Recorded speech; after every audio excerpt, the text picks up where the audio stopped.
presença hoje é de uma personalidade ou personagem a essa altura da vida que já esteve aqui quando esteve secretário. Agora ele está aqui pelo aquilo que ele é, o escritor prolífero, fecundo, que nós já conhecemos de algumas outras entrevistas. Eu me refiro ao escritor Maciel de Aguiar, com quem a gente passa a conversar agora a propósito da sua nova produção, do seu novo trabalho literário. Maciel de Aguiar é a nossa presença. Maciel, então você é um escritor. Eu apenas pontuei que você esteve aqui como secretário, você esteve recentemente aqui no programa como secretário de Cultura. E agora você está vindo como escritor a propósito do lançamento do seu mais nova cria, novo filho. Esse aqui é de que número, Maciel? Mais de 140 livros. Não, mas você tem desde o Opúsculo até esses catataus aqui, né? Esses calhamaços aqui, de tijolaços. Esse fica em Você pé, tem aquela né? coleção dos heróis negros lá do norte, que eles exato. são mais opúsculos, né? São história de personagens esquecidos. Esse Da história esquecido, oficial.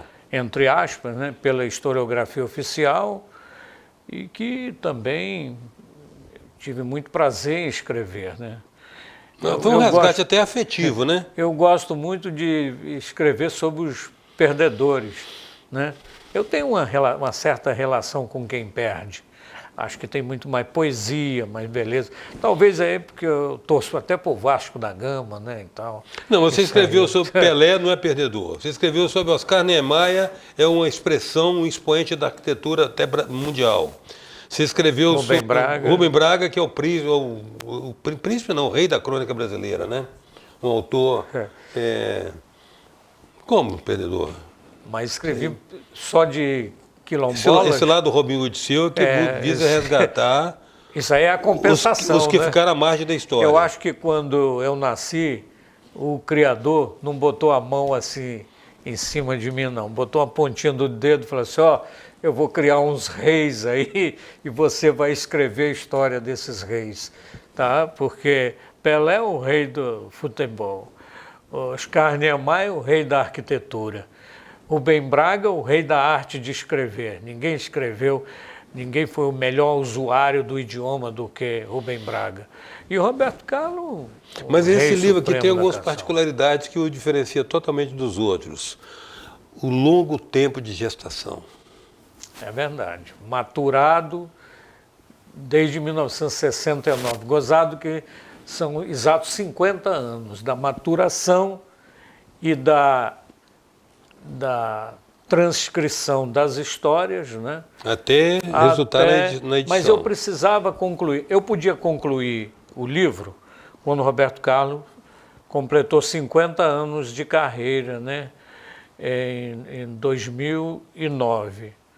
Mas faltava um depoimento da freira que deu o famoso medalhão a ele, que ela se negava a me dar um depoimento.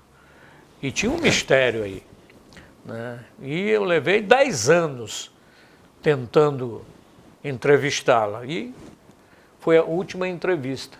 Ela está com 97 anos, irmã Fausta, e resolveu contar o mistério do medalhão, por que ela deu o medalhão de presente a Roberto Carlos, que é uma das fases mais importantes da trajetória do Roberto, é a fase que os especialistas chamam fase do medalhão. Tá, mas olha bem, a estrutura do livro, o livro está estruturado em depoimentos de personalidades, as mais díspares, as mais variadas, a respeito da música de Roberto Carlos, que tocou, que fez parte da vida dele. É verdade. O livro não é um livro sobre Roberto Carlos. Sobre Roberto Carlos. Eu não tenho a pretensão de escrever sobre Roberto Carlos, né? Até mesmo porque ele que tem que contar as suas emoções. É um livro que conta as emoções das músicas que ele causou às pessoas. Que ele causou às pessoas. Né?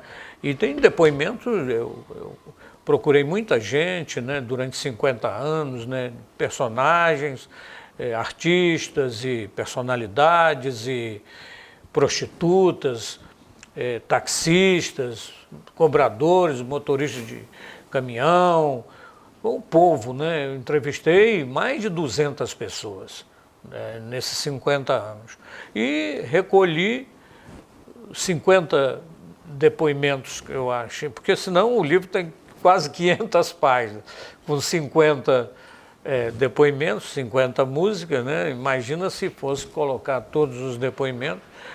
E é uma coisa que foi maturado dentro de esse prisma, né? De não focar a vida de Roberto Carlos, mas tratar a influência das suas canções na vida das pessoas. Eu vou lhe falar uma coisa que com certeza você já ouviu e o telespectador também. Já ouviu alguém falar, essa é a música de minha vida, qualquer que seja a música. Ou, quando é um casal, se referir a uma música só, essa é a nossa música, né? Então, esse mistério da música na vida das pessoas, que marca indelevelmente a trajetória, toda a nossa trajetória, é que consta no livro. É a influência da música na vida das pessoas. Por isso que tem o subtítulo As Canções que Você Fez para Mim, né? É Roberto Carlos fazendo as canções que foram incorporadas à vida das pessoas como fundo musical de suas vidas, né? E que é a vida de todos nós, né? A presença hoje é do escritor Maciel de Aguiar. Voltamos já. Voltamos com a presença do escritor Maciel de Aguiar. Estamos conversando a respeito do lançamento do seu 100º qualquer coisa aí, de tanto livro que o Maciel já escreveu. Esse aqui é daqueles mais fulgurantes, porque retrata um trabalho de longos anos na coleta de depoimentos de personalidades a respeito da influência do cantor, das músicas ou da obra de Roberto Carlos nas suas vidas. Qual a sua música predileta de Roberto Carlos? Na verdade, Dona Laura, né? Eu vou agora parafrasear Dona Laura. Eu fui entrevistá-la, fiz essa pergunta para ela, a pergunta que eu fazia para todas as pessoas: qual a música de Roberto Carlos de sua preferência, Dona Laura? Você, todas. Então acabou a entrevista. Então eu posso... Não, mas alguma deve ter te tocado particularmente, porque você tem porque são músicas que são vinhetas de fases da vida da gente, né? Claro, desde a juventude, aquelas baladinhas, a água com açúcar, né? Mas eu depois acho que, músicas mais reflexivas, existenciais. Sim, exato. Mas eu acho que Debaixo dos Caracóis dos Seus Cabelos é a música que marcou muito a nossa geração, né? Sobretudo depois que todos tomaram conhecimento por que ele fez a música e para quem fez, né, e tal, qual a motivação daquela bela e extraordinária aventura chamada civilização brasileira, né? Então, que a gente vivia todas essas emoções. Roberto tem uma fase exuberante, quer dizer, o pessoal mais intelectual vê com certa restrição por causa da religiosidade. Mas a fase dele das músicas religiosas é muito bonita. A fase, ele é a fase romântica e religiosa ao mesmo tempo, né? Então ele conseguiu acoplar. Ele é um homem muito religioso, né? Então ele consegue acoplar o romantismo à sua crença, né? Então ele fez muito bem a construção do homem. Eu vi Chico Xavier num caderninho com a letra do homem colado eu acho que ele recortou de alguma revista e colou naquele caderninho. Ele leu aquela letra como uma oração. Um certo dia um homem esteve aqui, tinha um olhar mais belo que já existiu. Mas quando eu quero falar com Deus, Nossa Senhora, ele tem coisas... Então, mas eu vi de Chico Xavier, que é também um dos personagens daqui, não é? Ler a letra. É um negócio emocionante, cara, muito emocionante. Então, o Roberto conseguiu um fator extraordinário, que é ficar 60 anos ininterruptos, né? Como um ícone da... Você mandou o livro para ele, ele está sabendo da existência do livro, você fez contato com ele? Tenho mandado... Ao longo dos anos. Ao longo dos anos, mandei os textos, né, e tal. ele acena que está gostando, né? Não estou escrevendo sobre qualquer personagem, né? Estou escrevendo sobretudo sobre o mais importante cidadão capixaba em toda a história do Espírito Santo. Ninguém vai conseguir superar a importância de Roberto Carlos para o país, e sendo capixaba, ele é disparado o mais importante capixaba da história, né? E um dos brasileiros de maior dignidade. Você lembra quem são de algumas personalidades né, representativas que estão aqui no livro? Você lembra quais são as músicas de Roberto Carlos que eles elegem? Não, tem histórias. Não, mas só a relação da música e a personagem.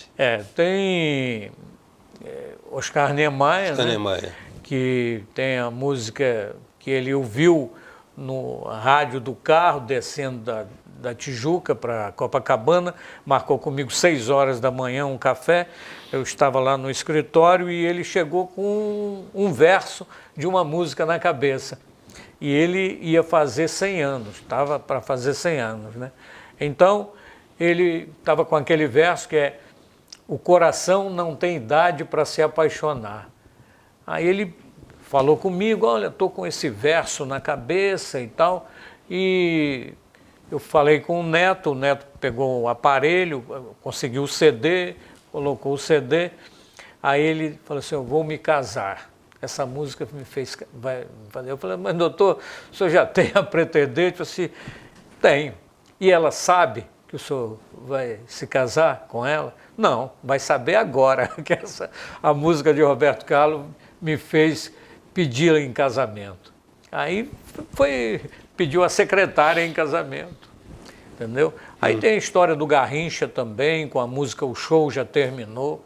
Garrincha foi jogar em São Mateus, eu acho que ele já não estava tão bem, aí é fim de carreira, né? Deu um problema, entre aspas, no tornozelo, gessaram o pé e ele não pôde jogar e queria receber. O prefeito falou assim: só pago se ele entrar em campo. Mas como? Está gessado. Arranja uma muleta, ele entrou em campo assim. Imagina, você fala isso na Suécia, no Chile, para o mundo, que um prefeito de uma cidade perdida no anonimato desse país, sem o menor respeito à história do Brasil, não, bota uma muleta em Garrincha para ele entrar em campo, para poder receber uma quantia insignificante. Aí terminou o jogo, ele chorava igual uma criança, aí eu me aproximei dele e ele falou assim: eu quero você me arranja alguém para cantar uma música, eu estou com uma música na cabeça, tudo que tem acontecido a mim. Aí eu arranjei uns 2 músicos lá, um flamenguista, outro botafoguense. Você vai pagar uma dívida agora para o Garrincha, você vai tocar uma música que o Garrincha está querendo ouvir. Chego lá, já estava, o dono do bar era botafoguense, já estava todo mundo meia-noite, todo mundo já devidamente com sono e emotivo. Aí ele pediu para cantar O Show Já Terminou. Que foi emocionante, né? Depois ele desfilou na Mangueira, chorando num carro alegórico. Pessoal, nós já vimos essa cena e tal. Então tem muitas histórias. Ayrton Senna também, né? Fui numa entrevista coletiva, mas é entrevista em inglês. Eu esperei terminar a entrevista e perguntei a Ayrton: gosta das músicas de Roberto Carlos? Ele tomou um choque. Pô, numa entrevista sobre Fórmula 1, alguém perguntar sobre música de Roberto Carlos, eu gosto. Tem uma música que é 200 km por hora, ele não sabia o título da música. Ele confessou que no cockpit, ele, em Estoril, foi o primeiro prêmio que ele ganhou em Portugal, quando ele chegou aos 120 quilômetros, 130, 150, 200 quilômetros, ele cantou a música de Roberto Carlos quando recebeu a bandeirada final. Eu perguntei: por que você não contou isso para Roberto Carlos? Esqueci, e não contei para ninguém, nenhum repórter perguntou. E aí eu fiz a outra pergunta: e qual é a sua velocidade preferida? Aí ele cravou 200 quilômetros. E justamente num dia 1º de maio, na curva Tamburello, no GP de Imola, ele bateu a 200 km por hora e morreu justamente a 200 na velocidade que ele gostaria de morrer. Então temos canções e histórias aqui. Cada personalidade explicando o nexo, né? Mas tem muita gente do povo também, muitas histórias emocionantes. Agora um serviçozinho básico, Marcel, como é que compra, como é que adquire o livro? Olha, pode ligar, não sei se pode deixar o... Pode deixar, aqui não tem pode ligar para mim, o escritor que pode dar o telefone, 999-88-1257. Ou então o e-mail da memorialeditora@yahoo.com.br. Mas o livro eu doei parte do livro para a Santa Casa de Misericórdia de Cachoeiro de Itapemirim, tem uma importância muito grande na vida do Roberto, e o lançamento foi adiado agora para o dia do aniversário dele, 19 de abril. A Santa Casa também está comemorando 120 anos, né? E serão os convidados lá, mas aí é por conta da Prefeitura de Cachoeiro e da Santa Casa. Mas, enfim, é um livro para emocionar com tantas emoções do rei. Grato, Marcel, pela sua presença, grato também por estar nos proporcionando esse tipo de obra.